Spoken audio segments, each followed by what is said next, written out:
Good morning. This is Larry Lipman. I'm the CEO of Alliance Financial Network, and we have created a product called eXPO, which stands for Electronic Exchange Portal. Today I have a guest that I came to meet about, 3 months ago? Yeah. Rebecca Maestas, and many of you know Rebecca from Dixie. And I asked her to join us today, so welcome to you. Thanks, Larry. It's great to be here. Thanks for having me. So we've decided to put together these podcasts to put some more information out about people that are of interest to us in the industry, Sure. and talk a little bit more about eXPO.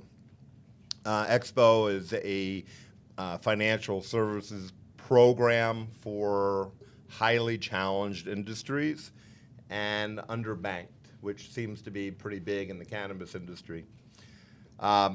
So we asked you to come today and tell us a little bit about yourself. All right. Again, thanks for having me. I'm Rebecca Maestas. I'm currently the head of marketing at Dixie Elixirs and Edibles, one of the largest infused product manufacturers in the state for sure, if not the country, or in fact internationally at this point. Dixie started in 2010, so we're about 8 years in at this point. Our main product, our flagship, is what we call the Dixie Elixir. The Dixie Elixir is a beverage, and it's evolved over time. So initially, of course, we started here in the state as a medical program, and in 2014, it became recreational here in Colorado. So that's our flagship product. A little bit about my background. I've been in this industry legally, I guess we could say, for the last decade or so. I always enjoy when people distinguish between the legally and the not legally. That's Right, good. yeah. Thank you There's for a doing lot that. of us that I think came out of the shadows of the black market, so to speak, and are now doing this legitimately. So it's been an interesting and long road, and something that's been very a good learning experience. I've learned a lot watching the industry grow. You know, when I first met you, you shared some things about yourself that I found to be quite interesting. I thought maybe the audience would, if you want to share a little bit of that. Sure. So I'm a native of Colorado, so I grew up here, and went to high school at Cherry Creek here on the south end of town. I actually started consuming cannabis when I was about 13 years old, and that was just due to some depression that I was experiencing at the time. I had some insomnia, depression, and at the time, I think that's kind of a time where kids start to kind of experiment. And so I tried it. You know, I was with some friends and tried it, and it actually helped me.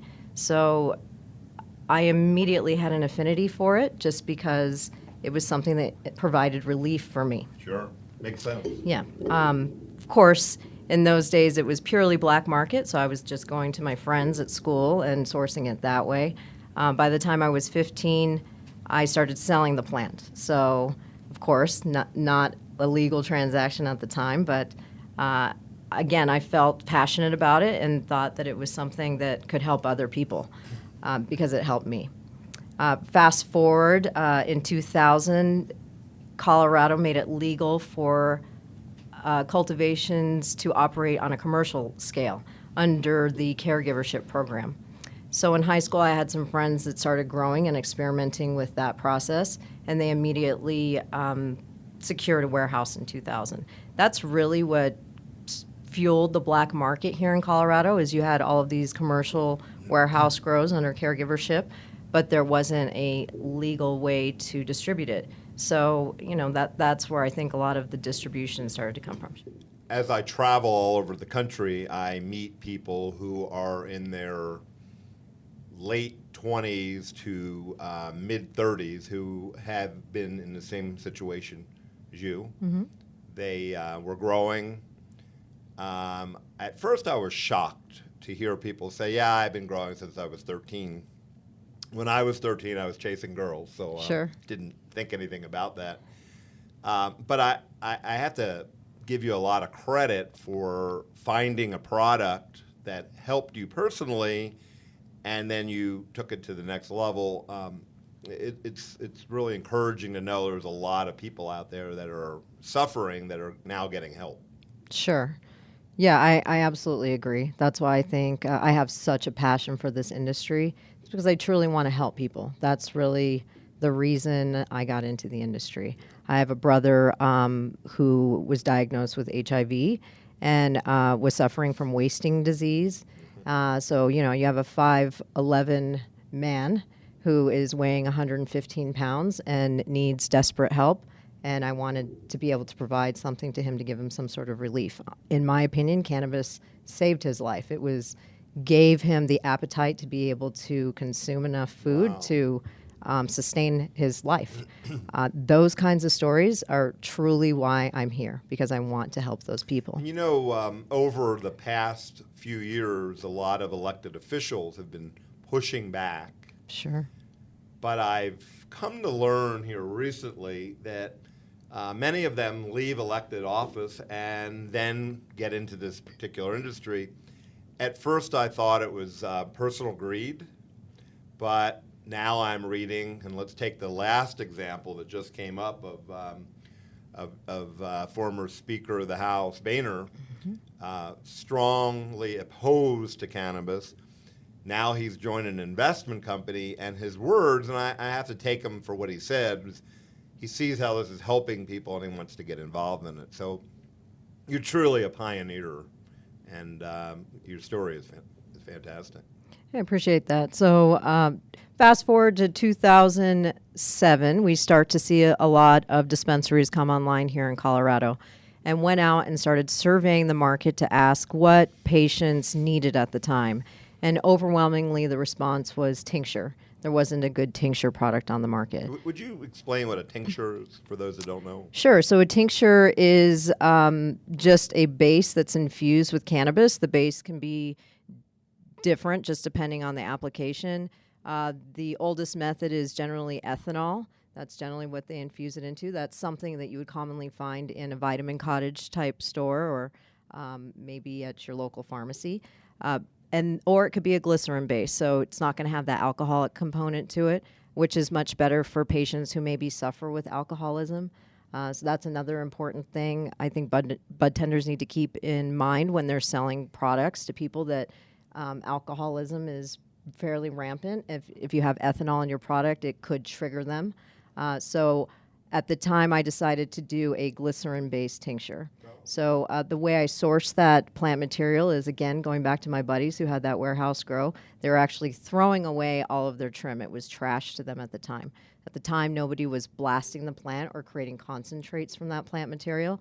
So I basically asked them, hey, next time you trim and pull down a harvest, can I come and pick up your trash? And they said, sure, no problem. Wow. So what's your trash is my gold. Yes. Fantastic. I literally took somebody else's trash and turned it into gold. So the way I started is I took 2 large garbage bags full of trim and stems, went into my kitchen and started to formulate. And that's where my first MIP company really originated and was born. So technically I was one of the first infused product manufacturers here in the state of Colorado. That is an amazing story that you created something from your own need, and now you're helping what I would guess would be tens of thousands, if not more, people all over the world. Can I call you the mother of the MIP? I don't know about that. I've never been called that. Mother Rebecca. I don't take all the credit for that. There's a lot of people that are involved in this, and what I consider to be a movement, you know. A lot of people call it an industry. To me, it's more of a movement. Right. I don't think there should be any one person standing at the top of the mountain waving their arms saying, look at me, I've done all of this. Well, I appreciate you saying that, because everywhere I go, people tell me I have the biggest and the best and the most, and I started to write down those items and began to realize everybody is saying the same thing, and I haven't figured out who really does yet. So, yeah, I mean, the industry, in my opinion, is still in its infancy, if we're going to call it an industry, meaning that people are actually creating and generating revenue from it, and now we have a livelihood that's coming from it. I think that's very different than a movement. Like I said, in my opinion, it's really about this plant and the power that it has and how it can really change lives on many different levels, right? We can also talk about hemp and how wonderful that is, and how many solutions we can take just from that plant. And you know, as I meet these people all over the country who've pioneered the industry since Colorado first got into it formally as recreational in 2000 and was it 14? Recreational, yes. I started to realize that there were a lot of people out there that had been growing since they were younger, but they didn't really know anything about business itself. Sure. So I wanted to create a way to help them evolve as a business. And so we have a seed to CPA tracking system that not only helps integrate with the state system, Colorado, as you know, has the metric program, but the IRS in 1981 created a law with Congress called 280 Cap E. Are you familiar? Yes. Yeah. So 280 Cap E was created because a cocaine dealer wrote off all of his operating expenses. Yep. I thought that was pretty funny, actually. Yeah. And Smart. Yeah, and create another creative person. And so the federal government came back and said the people are outraged, and they created IRS 280 Cap E, which basically disallowed the write-off of any operating expenses. It's about 70% of the profit of a company. So not only were these pioneers and these business people being taxed on the revenue, but they also couldn't write anything off. Sure, yeah. I've spoken with some larger operators here in Colorado, and they've told me that they are lucky if they're realizing 3 to 5% in actual profit at the end of the day. So yeah, we're looking at, again, effective tax rates of 70 to 80%, which is absolutely absurd, in my opinion, especially if it's legal at a state level. So in 1982, a group of accountants, CPAs, and attorneys got together and created a workaround where they could unitize all of the operating expenses in proportion to the cost of goods sold. Correct. Which you can write off. Right. And that's been upheld by the courts 5 times. So our system that is now being chosen by a lot of operators in both cultivation and dispensaries across the country not only can get their financial service banking-like products, but they can also follow a regimen with their tax CPA to take their operating expenses and formally write those off in their cost of goods sold. So we are, in essence, helping promote the business to become much more profitable. So as far as cost of goods sold is concerned, would you say that a MIP, who's actually a manufacturer, is going to have a larger write-off than, let's say, a cultivator or retailer? Right. Because I don't think that they can include labor, such as a bud tender's wage, for instance, in cost of goods sold. Yeah. Is that correct? I think a MIP can benefit greatly on that.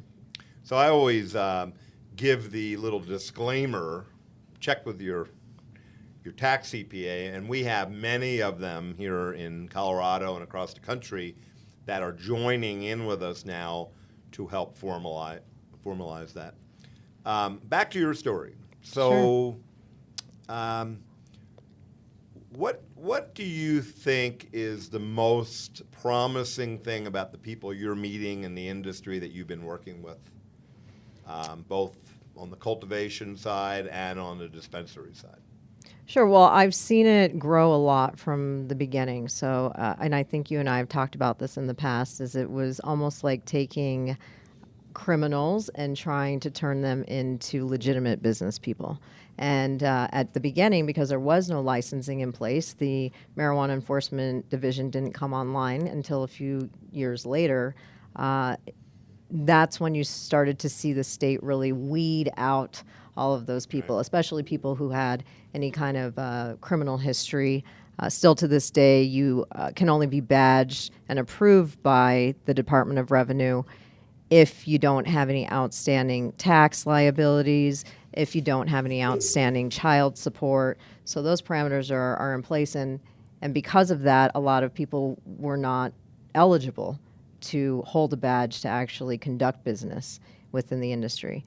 So that was a major shift when that happened initially. There were a lot of shotgun weddings, I guess you could call it, Sure. in the industry where people needed to team up quickly and probably didn't have enough time to vet some of these partners. So saw a lot of partnerships fall apart, especially in the first couple of years, just Sure. because you were getting into bed with somebody you didn't know and didn't realize how that person functioned in a business setting until you were already. And I guess big cash sometimes changes people quickly. Huh? Absolutely, yeah. You had small growers who were essentially started out with home grows, who were now trying to take just that small amount that they were cultivating there and selling it through their dispensary. Sure.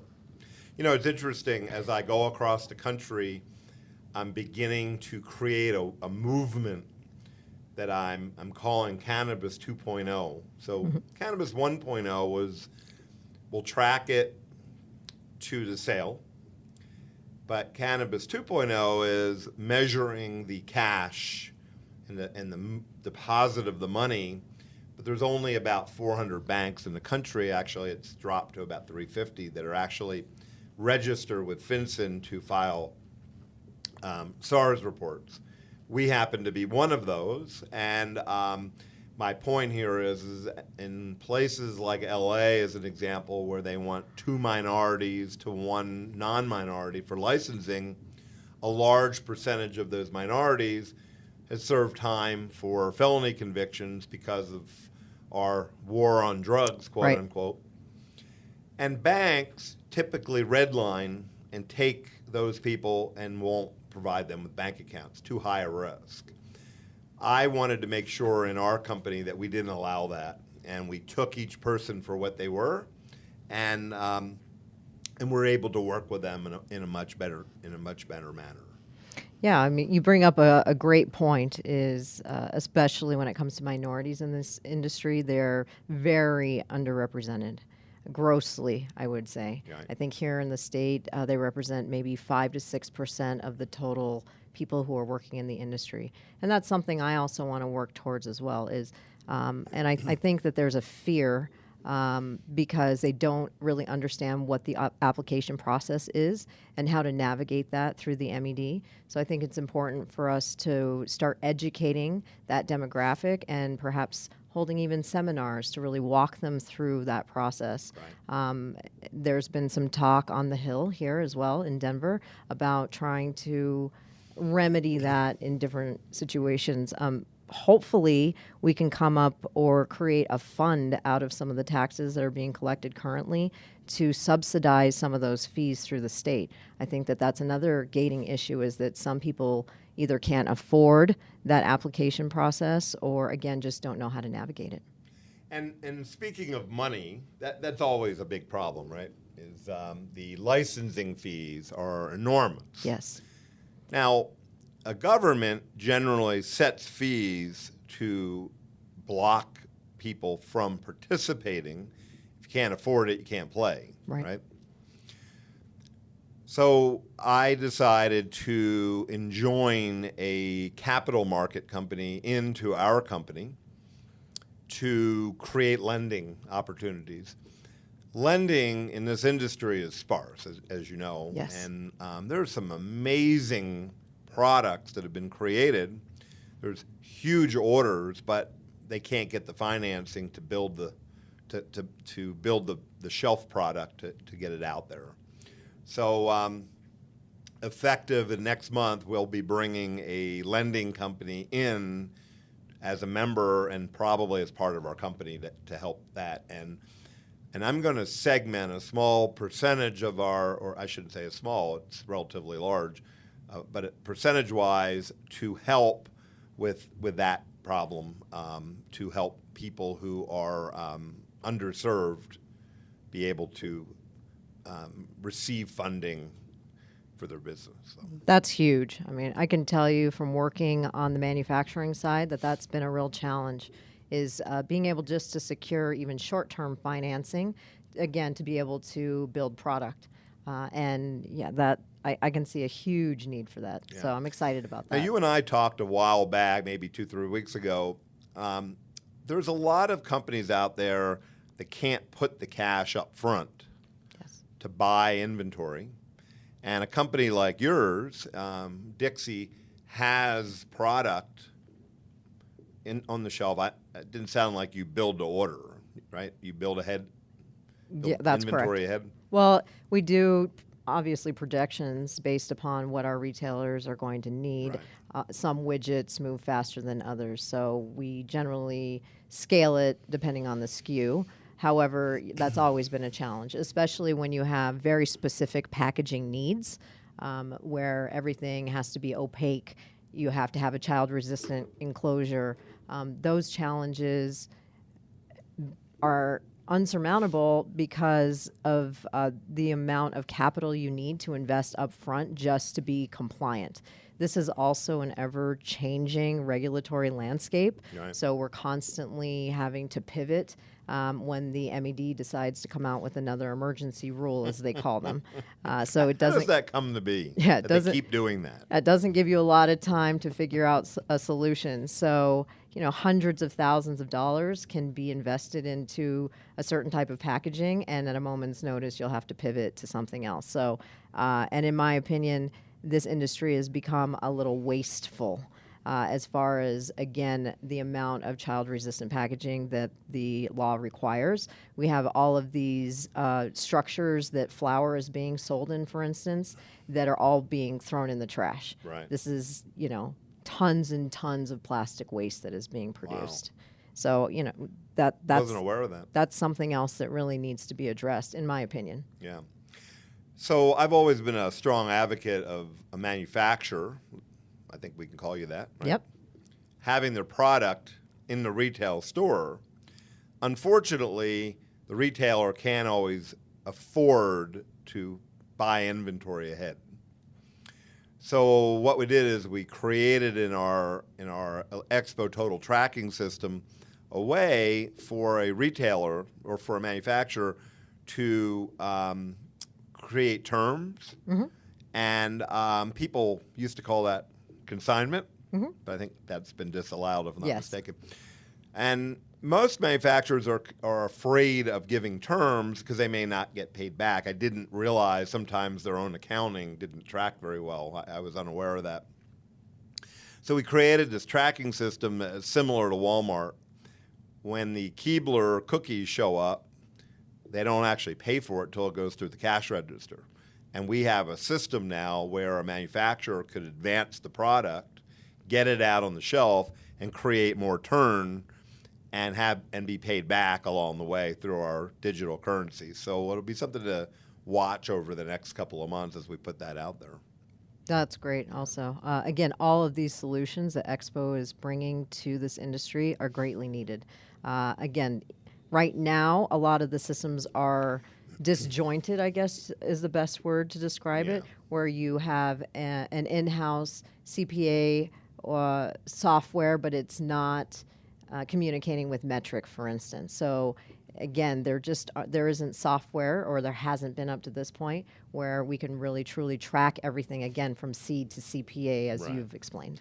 And what the IRS is now saying is that if you take the data off of your tracking system and place it onto a QuickBooks or a Peachtree, it's not integrated, as you mentioned, with metric, and that could become a real problem for the IRS understanding whether there was any fraud that occurred. Absolutely. So we've integrated it all together, date and timestamp, complete compliancy, and that's why some of the major accounting firms across the country are now joining in with us to basically, I believe, protect themselves from people fudging numbers, and we all know in small businesses that just happens. Sure.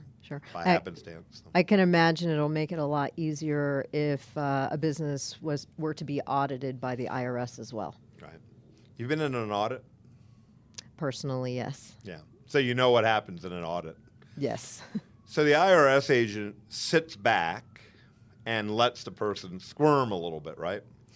So the last audit I was in, the owner of the business walked into the audit with myself and another person, and every question, they just clicked the button on their laptop and showed the auditor everything that they wanted to see. We were out of there in 2 hours and 20 minutes. we looked at the auditor at the end of it and we said, what is your average audit on a cannabis business? He said 2 months. I believe it. Coming back with more paperwork, bringing proof, and he called it a carnival act. He had some other words too, but Sure. we won't repeat those here today. So what we're trying to do is take good, respectable businesses to another level at a very affordable cost. So we don't charge for our seed to CPA tracking system. We include that in our membership fee. We're, like you, trying to help the industry. I'd like to tell you my story real quick, if I may.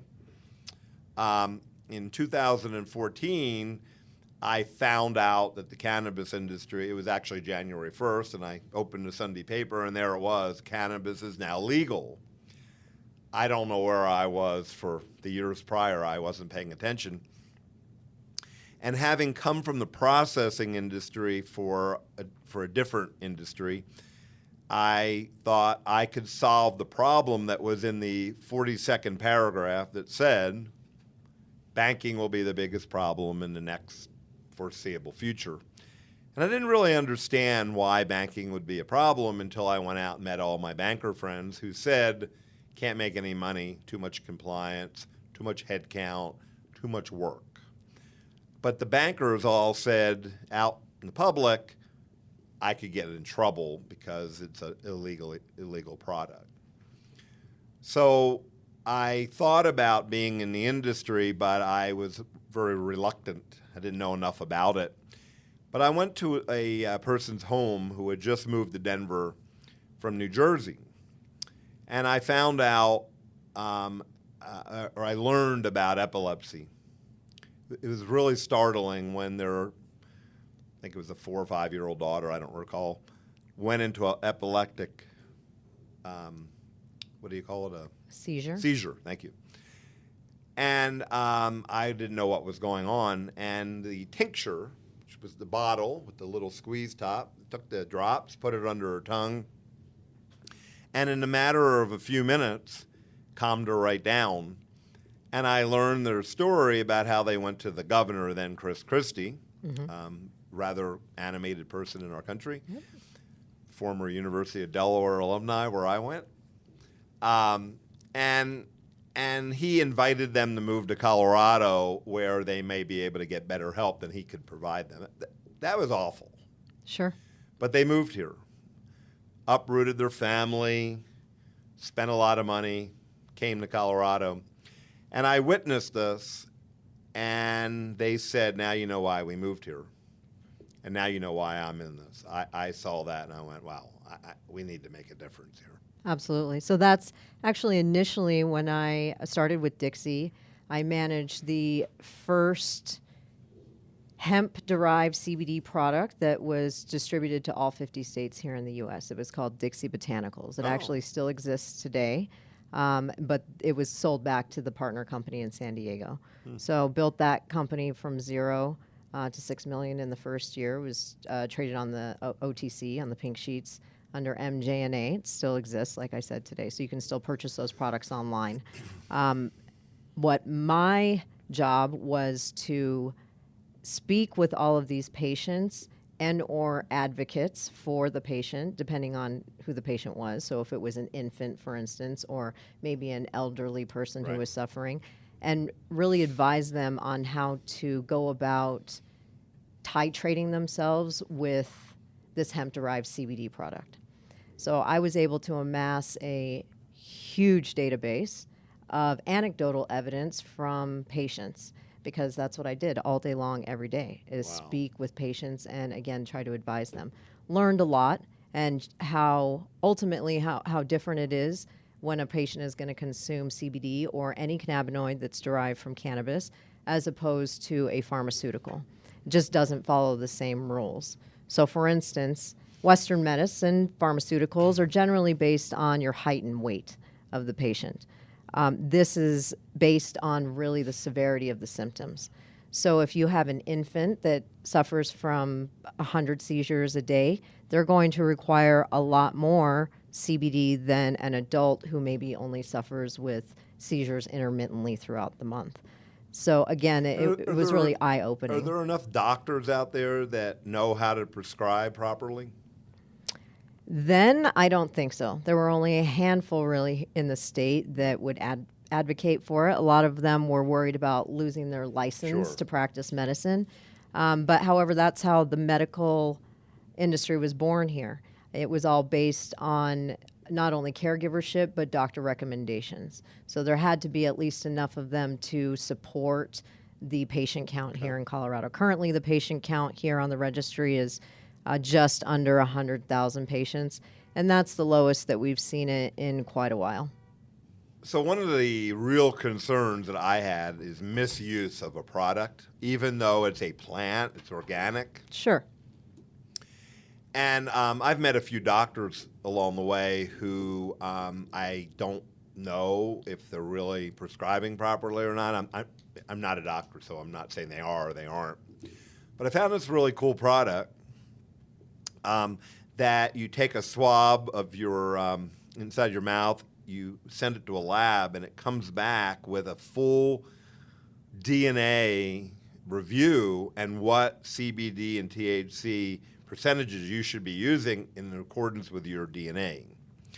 I bring that up because we're a membership organization, and we're looking for real unique products to put out to our millions of members and other consumers in the marketplace to help them and to help a company like yours be able to drive more revenue. So imagine thousands of people that are eligible or their DNA says they should be using this particular product that you have the ingredients in.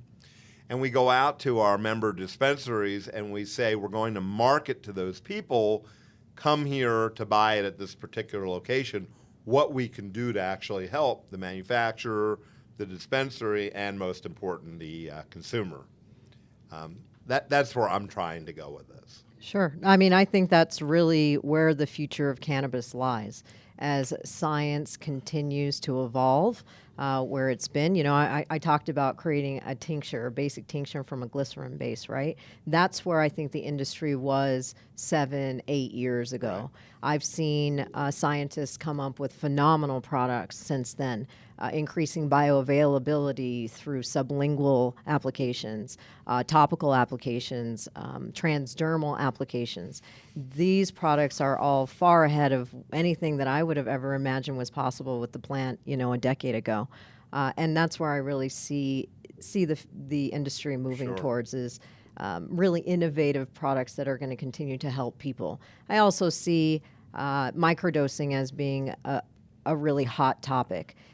There are people who haven't consumed cannabis maybe ever in their life, but they're curious about it and they want to break in somehow. However, they're afraid, right? Maybe Right. they Don't eat the whole cookie, right? Exactly. Maybe they've read an article where it scared them, depending on what the outcome was of the person who consumed too much cannabis.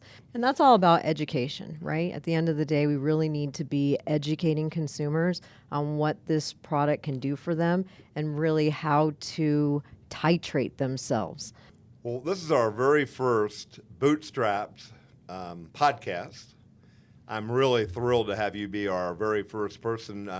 If you know anybody else that we should be promoting as we move down through the weeks, love for you to tell our producer Kayla about that so we could invite them to be on the show as well. Absolutely. And thanks again for having me. It's been a pleasure.